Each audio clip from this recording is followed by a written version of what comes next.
The system time is another way to create a clock within Vizrt, and to use this you'll want to use it on a font. So let's go into our server, you drag a font into your scene tree.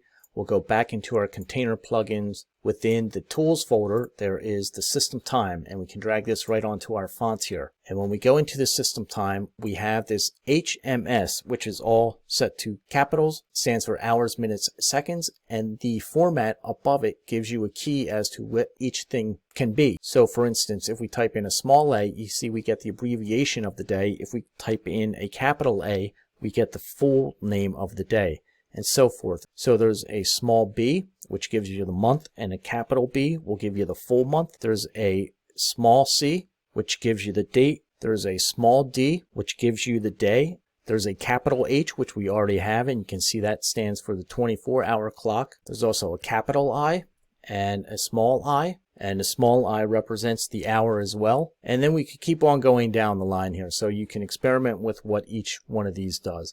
Now we also have a seconds offset from the system clock, so we can adjust an offset with our seconds.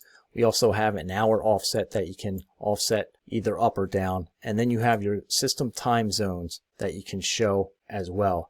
So the system time is based off of the local clock on your computer, so you just want to make sure that that's all synced up and correct.